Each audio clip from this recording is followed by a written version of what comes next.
Coinstash is an Australian-based crypto exchange which is focused on helping people make educated investments in the blockchain ecosystem. I sat down with Ting Wang, the co-founder and CEO, to talk about what he and the team have done through this period of downturn, volatility, and general uncertainty in the market. Ting, lovely to sit down with you. So back in 2017, when you co-founded Coinstash, you were coming from a much more traditional background with the work at Global Payments Incorporated and other places before that. I wanted to ask, what actually prompted you to make the jump from a Fortune 500 financial services company into blockchain, crypto, startup, that space? Like, what prompted you to make that shift? Because it's a pretty dramatic one. Yeah, that's a very good question. So when I first got into cryptocurrency, I think that was actually back in 2015. So I was still working, I think, with Global Payments at the time. I think what my experience into crypto and especially Bitcoins might be a bit different to most people's. I actually didn't start by speculating on the price, whereas I started getting into Bitcoin because of its use case. So one of the most obvious use cases actually of Bitcoin is actually to serve as a medium of exchange, especially in cross-border payments. So how I got into Bitcoin is that I was playing a game at the time. I think a lot of us are familiar with it. It's called RuneScape, and a lot of the in-game items are actually traded in the real world with Bitcoin. So that's how I first recognized, okay, this thing is powerful. It's just like a PayPal, but on steroids. There's no chargebacks. You don't have to worry about all those type of risks. So and I was able to set money to either the buyer or the seller almost within 30 minutes. So that was very powerful to me. And then from there I realized, okay, in addition to that, I think back in 2017, that's when I decided to commit more of my time to crypto. And that's because there's a lot of, I guess, price discovery opportunities between different exchanges, as well as between a few jurisdictions. So for example, there's a price difference from memory about 10% between China and Australia, simply because China was mining a lot of Bitcoin at the time. So I was able to, I guess, capitalize on that opportunity, which basically I started doing that part-time initially, and then it got more serious. Me and my business partner got together in 2017, towards the second half of 2017, and then we decided to do this full-time. So that's how I got into Bitcoin. That's quite the journey, and it's interesting to come into the space from more of that technical perspective rather than the speculative one, because a lot of people's journey, and mine included, is definitely from that speculative price action sort of perspective. The increase in price does help. It certainly does help, yeah. It made us a lot more excited during that 2017 bull run.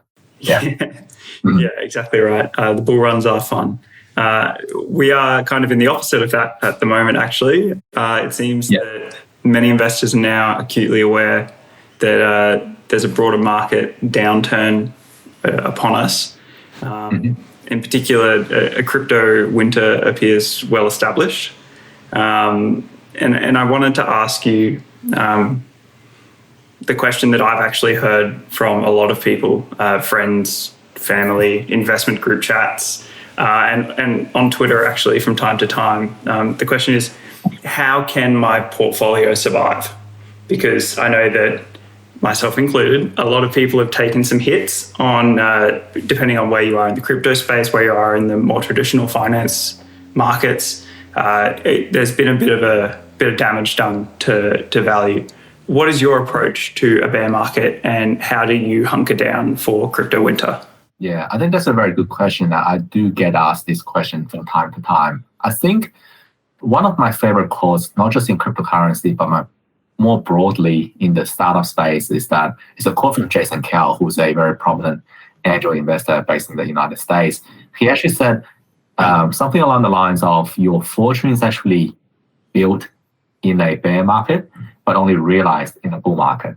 So the way I see bear market is this full of opportunities. If we look back in 2018, 2019, right? So for example, back then, I think there's a token called Eastland, which is then later known as AAV.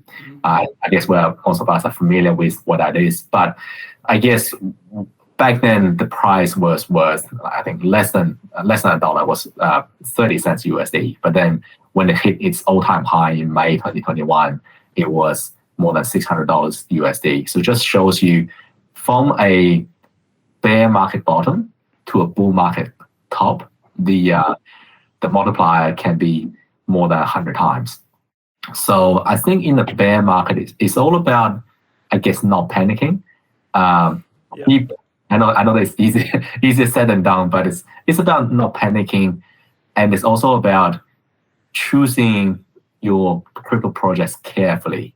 So I personally would go about, I guess, choosing crypto projects almost as if I'm investing in a startup, right? So there's obviously a few things you look at. One is just stating the obvious. One is obviously what is the quality of the team, how experienced they are, what are their backgrounds. Some other things you want to consider is, I guess, what is the current valuation and the market cap, and then compare that to the community, that the community and resources they have.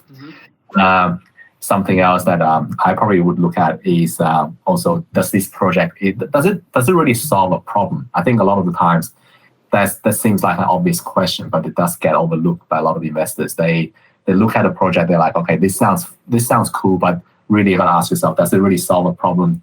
If it does, then you also got to think, okay, is it one of the best at solving that problem? I think a lot of the projects that we're seeing that has become successful is a testament to that, right? So you have your Wang, you have your Aave, you have your Link. I think they're all doing a great job at solving the problem that they were looking to solve. So yeah, those are probably my points. I think, yeah. So in summary, don't panic. And right now it's also obviously not financial advice, but right now, in my view, it's not a bad time to look at some of the quality projects and set yourselves up for success for the next bull run. That leads well into a point that I wanted to make, which is that these market downturns, as you said, can be a blessing as much as they are a bloodbath, because they tend to clear out projects that don't have that strong foundation in their function, in their ethos, in like the underlying value of what the project achieves, as you said.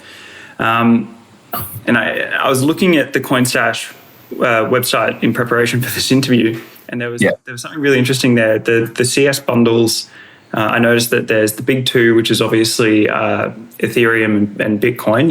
I call them pillar cryptos. Just that they're the pillars of the ecosystem in a big way. They're the first on they've landed. They sort of established the space. And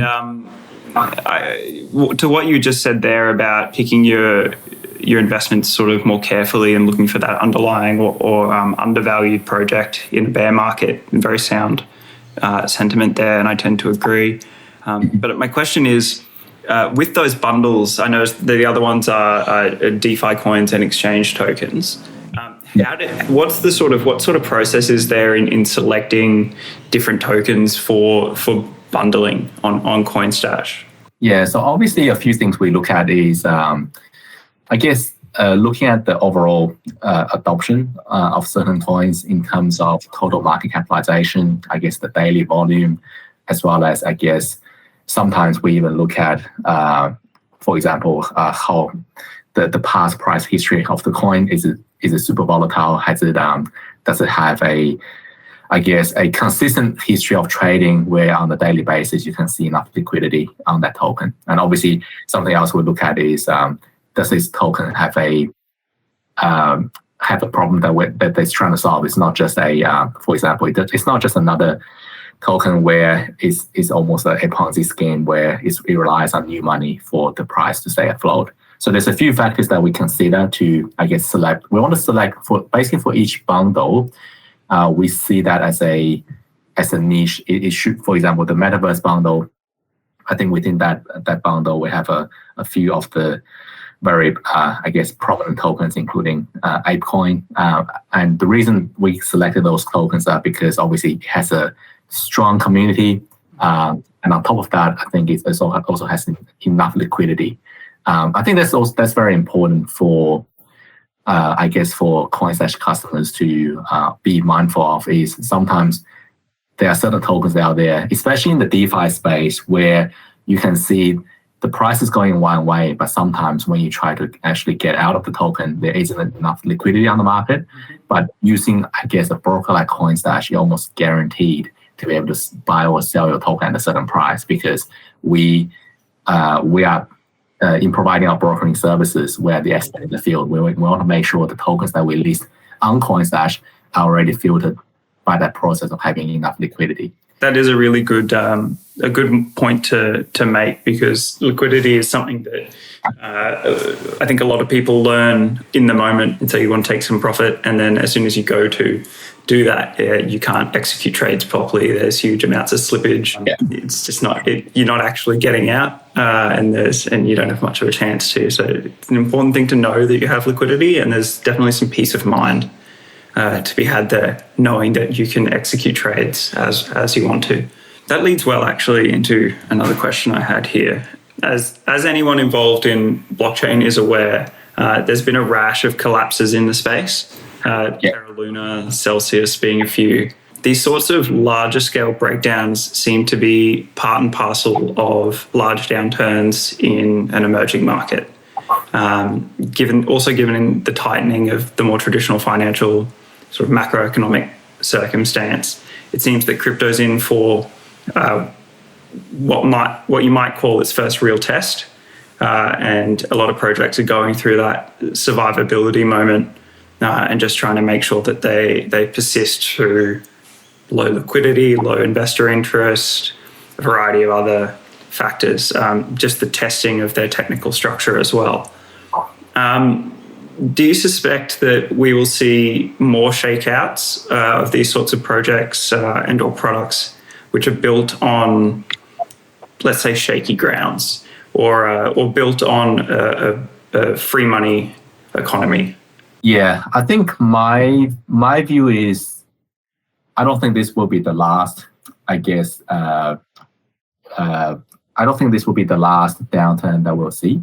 I think ultimately, people's sentiment are driven by speculation and sometimes a bit of greed, which means that projects like this will eventually, I guess, there will be projects like this that will, I guess, resurface in the future. But I think in terms of what's going to be different next time, I think hopefully there will be better regulation, and hopefully there will be better.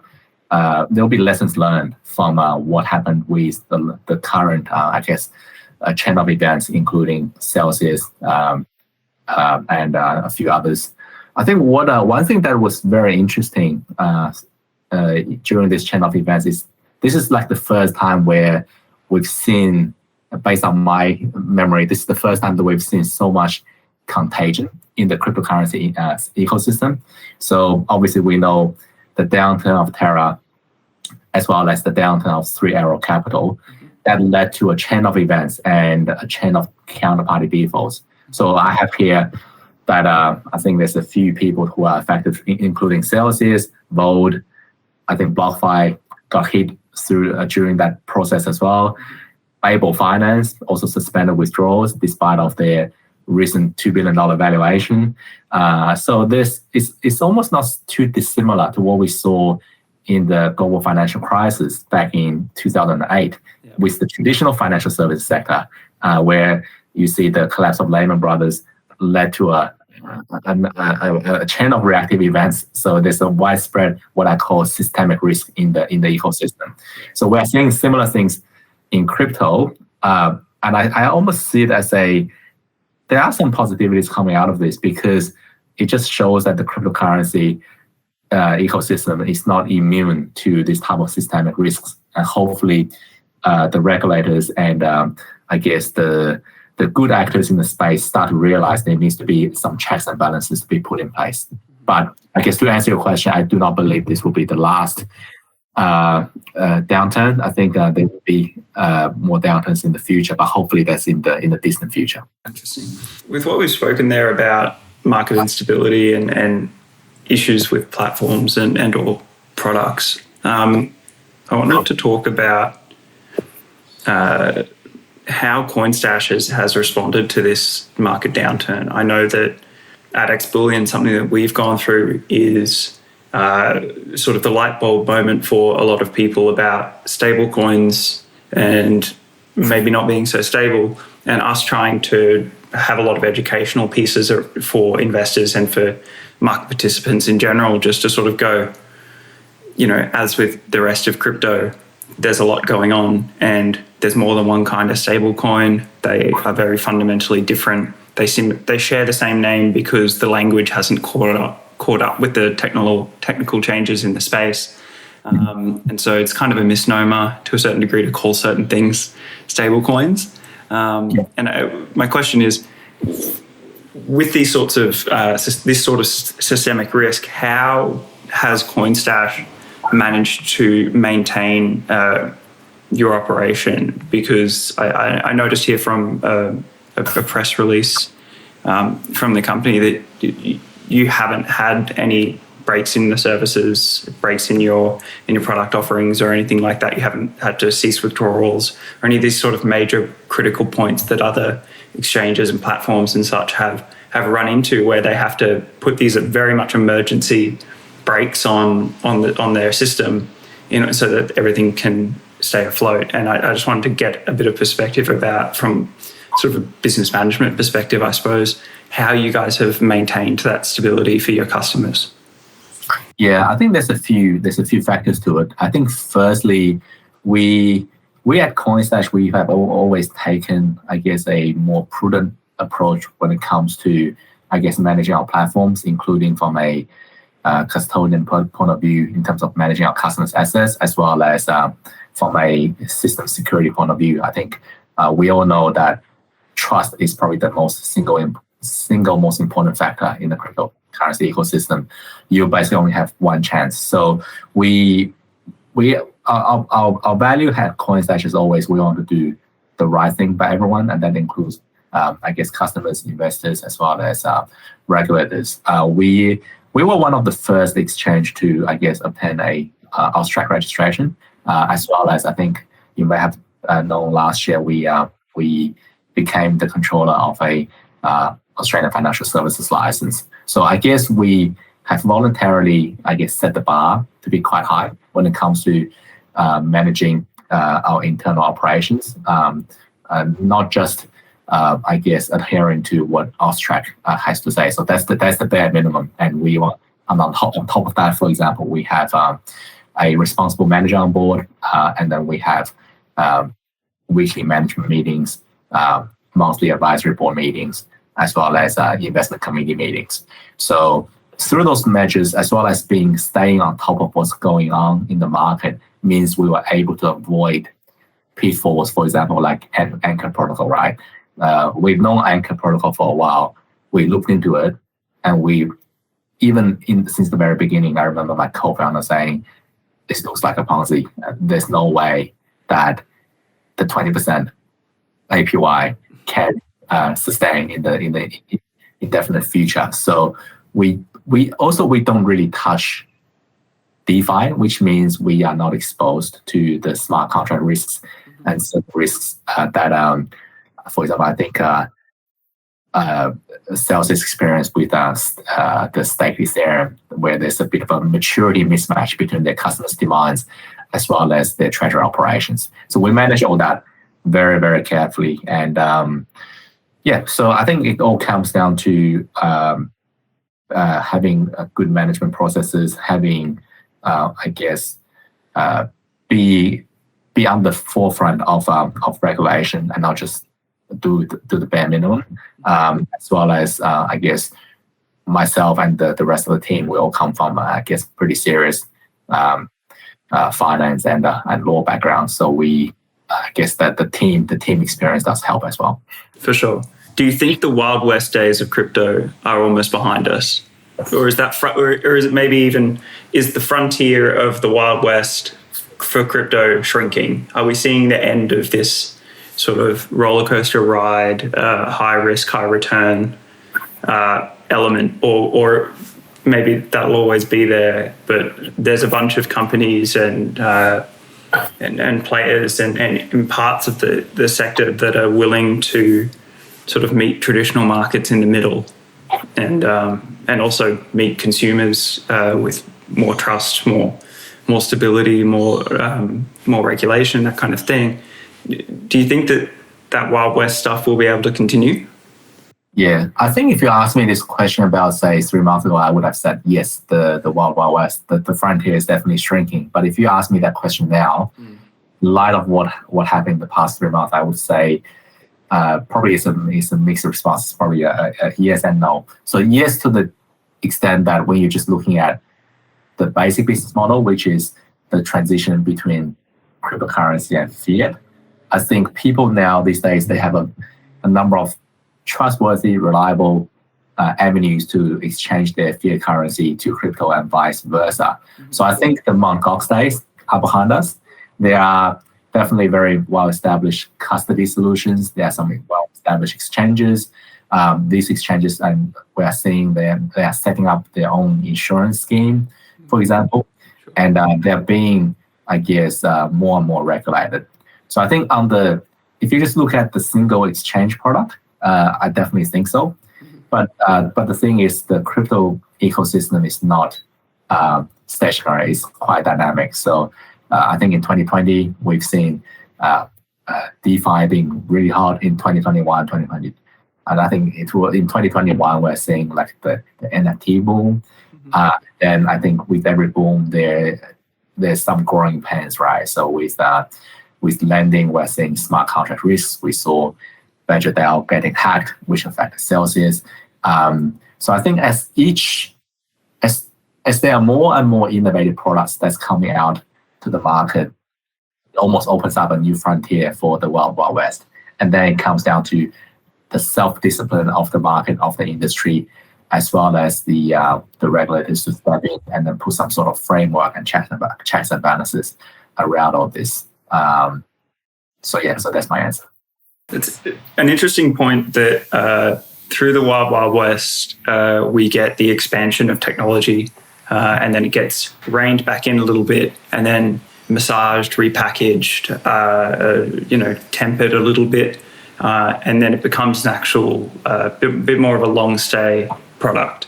NFTs are a prime example of that. Obviously, hundreds of thousands of dollars for JPEGs and stuff only lasts so long, but then inevitably the actual underlying technology of what NFTs can do, and the way that can be repackaged into contract structures and B2B relationships and things of this nature, to provide executable payments and that sort of thing over a large structure without having to sort of have too many human moving parts in there, being able to set it all up, press go, and it will pay things out at given times, etc. The underlying technology is there, and it just needs to get past that teething moment of mass speculation, I suppose. With that, Coinstash has implemented quite a range of earn options on the site. You guys allow staking and things. So sort of going back to that, products exist. They get blown out of proportion. Things like the 80% APY and things like that. That doesn't last. Then more stable options become available, as you were saying. Fiat stablecoins are becoming more established and understood by consumers. And I was looking on your site and I noticed that you've got quite an array actually of crypto native projects in your own program. But you also, of course, have the national fiats like the USDC and the XAUD. Have you seen investors adopting a more frugal approach to their portfolio with these sorts of options, being able to put a proportion into a stable coin or even something more familiar like a Tether to their national fiat, put it into an earn program and have a proportion of their portfolio be more secure, more stable compared to trading huge volatility spikes in other alts and things like that? Yeah, we're definitely seeing some. So some of the most popular coins in our earn program is actually USD stable coins. So it just shows like there are certain customers like who prefer to keep their powders dry and then just keep their USD stablecoin, product until they make such a decision to go back into the market again. So I think, we're definitely seeing that. I think these days with our investors, we're definitely seeing people who take more or less of a portfolio approach, right? So they don't just go all in on one token anymore. What they do is they are quite calculated in keeping part of their, I guess, portfolio in what I call cash, that's like stable coins, or in BTC, and then they try to time the market and then try to only buy in when they feel the timing's right, or they've done their research on a particular project. So I guess, long story short, that level of maturity we're definitely seeing increasing even within our customer base, as well as I think with the amount of information that's around, I think it's also easier and easier for both retail and wholesale or institutional customers to do their own research, which I believe is extremely important when investing into crypto projects. For sure. Yeah. That actually, you mentioned something there, or you touched on it, DCA or dollar cost averaging, something that I've used in the past myself for investments or positions or instruments that I know I want to accrue a position in it, and my take profit horizon is quite a far away down the line, so I'm not too worried about price fluctuation in the short term. I just know that I'm looking to accrue a position in that, similar to how I sort of treat gold. Say, like, it's good to hold some gold, it's good to accrue it over larger periods of time. It's usually an investment that you'd hold longer term. I wondered if you'd seen people taking up that DCA approach. I know that Coinstash has I think it's called automatic payments.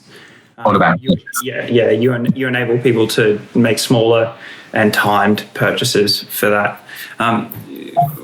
In bear markets in particular, I find that this approach is quite prudent. It prevents you from getting emotional about price action in the midst of a bear market, which can be kind of traumatizing for a lot of investors.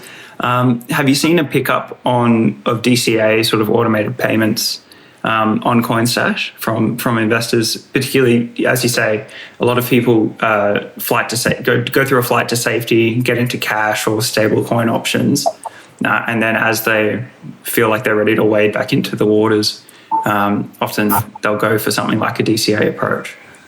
Yeah, I think based on what I observe, I think we are definitely seeing certain investors who are buying the dip using this dollar cost averaging technique. But I also see that in terms of the level of activities, that hasn't necessarily increased. So I think one of the feelings that I get is during a bearish market, if you look at it from a rational point of view, this is the best time to be dollar cost averaging.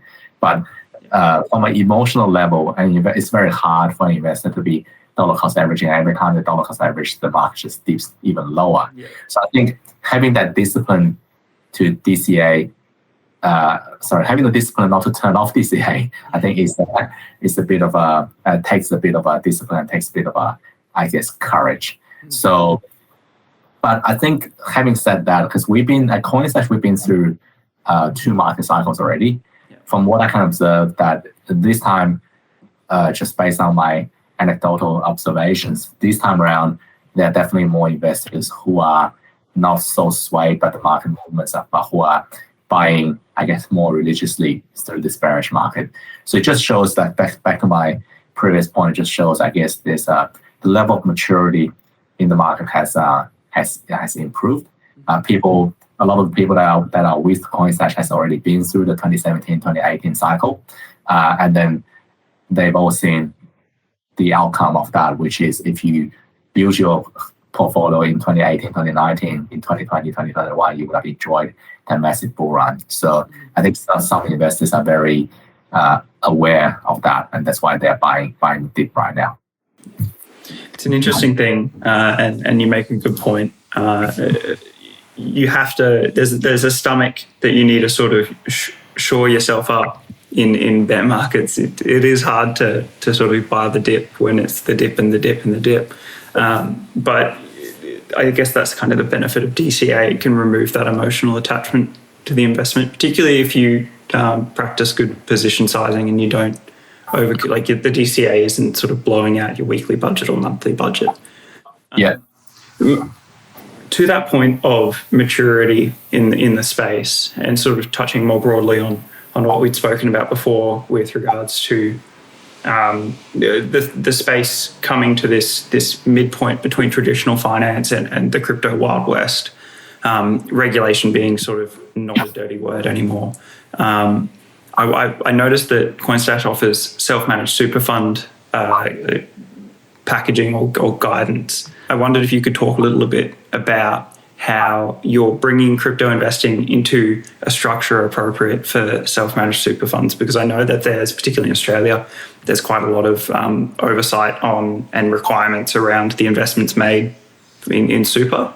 And I wondered sort of what has to be done, what has to be massaged or like made known for crypto investing to be able to make it viable for SMSFs.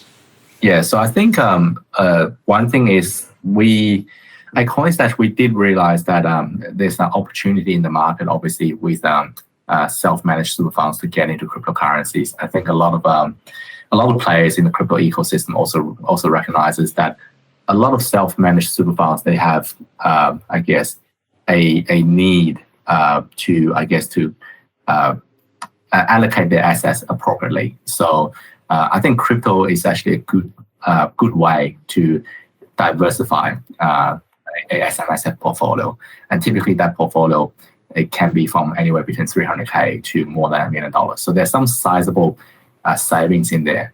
I guess just to your point about what the requirements for self-managed super funds are, I think when the government put forward, I guess, the regulations around SMSFs, I think from memory, what SMSFs, they obviously need to have a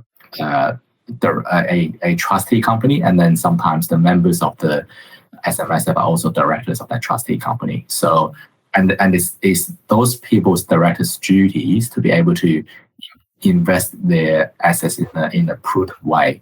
Because if they don't and their portfolio gets wiped out, this will mean that they will need to go on a pension, and that's basically they're living off taxpayers' dollars. So I think the regulation around that space, they exist for a reason, and that's the reason why they exist.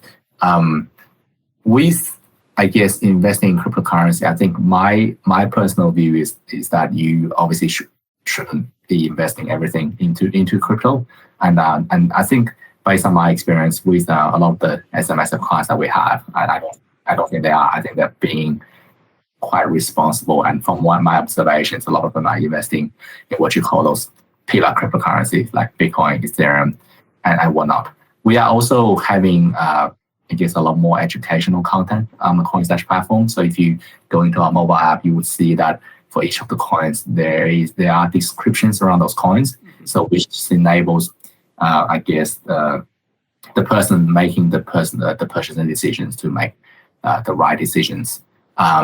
Obviously, at Coinstash, I think we're quite careful with our coin selection to make sure we don't put financial products on the platform, and I think that's one of the requirements that we have.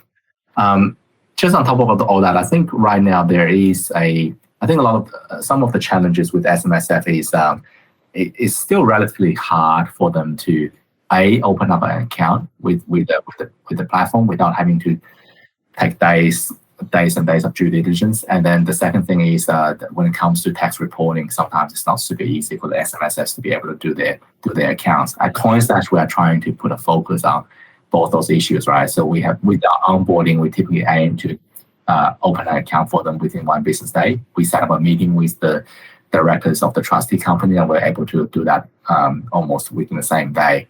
And also we have this for SMSFs and for all of our customers, they're able to download a report in real time. We have a Coinly integration, so they can put that into Coinly, and then that generates their tax report for that year. So what we find is for our SMSF clients, that's very useful for them. Yeah, that's something that in earlier years, sort of 2016 through to 2019, I definitely could have used. There's always been a mad shuffle of Google Sheets and Excel spreadsheet CSVs and that kind of a thing to try and figure it all out at the end of the year. And it is interesting, and I think you make a good point. It's a sign of maturity with the space in general that this kind of tax reporting coming out of exchanges is becoming more standard, just as part of the offering of the platform. Mm-hmm. Going back to stablecoins in their various forms, is there much talk in your communities on the changes going on in that part of crypto? Yeah, I think one of the topics that's pretty trendy right now is actually around, I guess, stablecoins, right? Especially following the, catastrophic collapse of Terra. That has been a very hot topic. I realize it's not just a hot topic within the crypto ecosystem, within the crypto community. It has been a hot topic even among my friends who are not really into crypto. They've all heard of it. I guess what that means is it raises question marks around stablecoins really stable, and I have some views on that. I think the whole purpose of stablecoin is that they need to be basically sleep at night money. They can't be something that you need to worry about. Okay, is this safe? Is this under collateralized, or does this have any real backing behind it? I think right now we're seeing a few different types of stablecoin in the market. So you have your centralized stablecoins versus decentralized. You have your algorithmic stablecoins like UST, and then you have obviously the central banks also talking about their central bank digital currencies.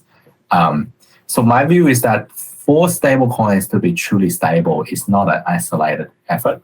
It needs to be, I almost view it as a public-private partnership.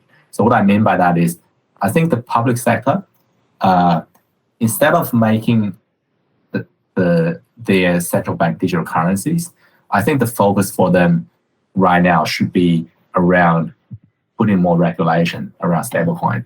And the reason I say that is, I think apart from China, like all these other developed countries, they have taken their time with their CBDCs, which means in terms of serviceability, functionality, speed to market, and programmability, they're kind of lagging behind like what's already on the market. So I think what's really useful for the public sector to do is to really show up what the regulation needs to be. For example, I think there's an article in Harvard Business Review which touched on this point, that there needs to be very strict rules around how the issuer must honor direct redemption claims, as well as limiting risky maturity transformation activities. So if the regulator is able to put in a framework forward, then the private sector can work on innovation that can really improve, not just increase competition, but also lower the cost and also increase access to the financial system, which is what stablecoins are designed to do. So once we have a stablecoin that everyone can rely on, I know right now everyone's kind of relying on Tether, but I have obviously my reservations around that. But if there's a stablecoin that everyone can rely on, I do believe this will hugely benefit the crypto ecosystem, as we've seen with how stablecoins have helped DeFi, which then arguably helped the NFT boom in 2021. So to me, yeah, that collaboration between the public sector and the private sector to me is hugely important. It's a good point, and it very important to note that yes, indeed, quite a lot of the national like CBDCs just they were prophesized and they were speculated about by many folk, and then they sort of just never came up. They just never turned up. Technically, they weren't implemented. There was whispers and whispers, but they never sort of seemed to actually to come up. I'll probably eat my words in a few months or something like that, but that's okay. On that, that prompted a more of a philosophical question, I suppose. With this maturity in the crypto space going on, and this the boom bust sort of cycling that a lot of people have come to know over the last, 80 years or so, 100 years.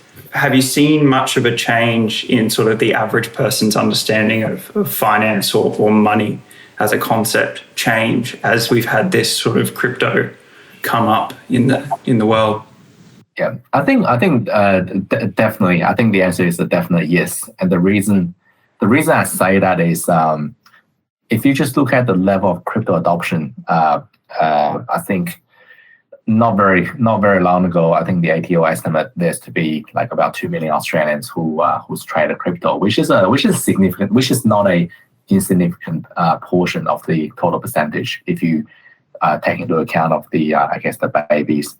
And then people who are not able to trade crypto. So that's not a insignificant proportion of the population. And I also think that accessibility to cryptocurrency has definitely increased so much that the average person, like you said, cannot simply ignore it. So I know, for example, a lot of people are talking about, the full product that, for example, some players like Crypto.com is offering. So not only can people buy and sell crypto, they can actually obviously earn and also spend their cryptocurrency using their full suite of services. So I think these days, more and more people are aware that crypto is not just something for them to speculate on. People are becoming aware that money takes different forms.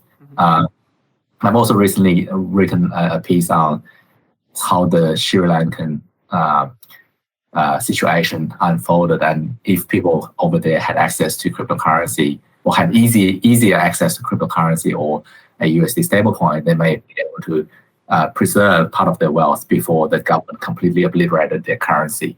So I think definitely in the current climate, so there are a few factors in play. One is increased crypto adoption. Secondly is with the level of uncertainty going on that involves the war in Russia as well as inflation that's happening everywhere. I think more and more people are taking their fiat currency less for granted. They're having some doubts on their fiat currency, and they're thinking, okay, what is money? What is wealth? How do I preserve the wealth I've accumulated through hard labor? And I think cryptocurrency will fundamentally change the way we do our finances. And that's not just my view, that's the view of many top tier VCs as well. So the answer is definitely yes for me. I think that transformation of one's perspective of money and of wealth preservation and stuff, I think you make a good point. It's already happened to a large degree. That crypto exists even as it does now is kind of the point of that it's already happened. These ecosystems already exist. People are already willing to get paid in Bitcoin, get paid in crypto, other cryptos. People are willing to work and exist entirely outside of a national fiat. You mentioned inflation, and I want to ask you one of the spicier questions, I suppose. Where do you see things like the Australian dollar and the US dollar and the yuan, or in any of these national currencies which are subject to the monetary policy of national governments? How do you see them holding up against not so concentrated forms of money, things that exist entirely just in the crypto decentralized space? I think to me the very ironic thing is the whole money printing. I think it is the most prominent in the US in terms of the amount of money being printed, but yet it seems like the inflationary pressures are being shared by the rest of the world. And I think that's basically purely due to the fact that the US dollars is still the reserve currency of the world. So by having that reserve currency status, they are able to shift a lot of their almost wrongdoings to the rest of the world, and then the entire population suffering from that. But in terms of, people's view of the central bank currencies, I think I'm of the view that I think inflation will persist for the next 6 to 12 months, interest rate rises will continue to happen. And I think people will more or less come to terms with inflation and high interest rates. So I think over the next, 12 months or so, I think people's mindset would fundamentally change, because we come from a low interest rate, low inflation environment to a high inflation, high interest rate environment. So people are, in terms of how they deal with their finances, whether they entrust their finances in a central bank currency, or they prefer something that's a bit more decentralized, like Bitcoin or even digital gold. I think that's really a question for the people. I'm of the view that I'm not taking a extremist view of one must adopt one or another. I think at Coinstash, one of our key values is to be the bridge between traditional finance and the world. So I think the choice needs to be left to the people. So if they think, okay, the government is printing too much money, I prefer to keep my assets in crypto, then that should be their choice. If vice versa, they think there's too much financial system instability in crypto, they want to move to fiat or like a stablecoin, that's their choice as well. But I guess, long story short, I think crypto is here. Obviously, crypto is here to stay. It is to evolutionize the financial system rather than revolutionize it. And I believe that, inflation and this higher interest rate environment will persist in the short to medium term future. Ting, thank you so much for today. I really appreciate your time. It was really nice chatting with you, and best way for our listeners to get in contact with Coinstash through the website. You guys are quite active on Twitter from what I've seen. Mm-hmm. So just reaching out on those channels, I'll put them in the description and everyone can click through to there. Anything, final thoughts for listeners or anything like that we would like to sign off on? Yeah, I think just bear in mind, I think to all of our listeners, I think diversification is key. Especially during this uncertain time. So I guess choose your investment carefully, but also remember to diversify in terms of the number of projects that you pick. I guess if you need any additional information at Coinstash, we have some educational material, including a blog. So make sure you do your research. Wonderful. Fantastic. I'll put those in the description. Thank you so much for your time. Cheers. Thanks, Taylor.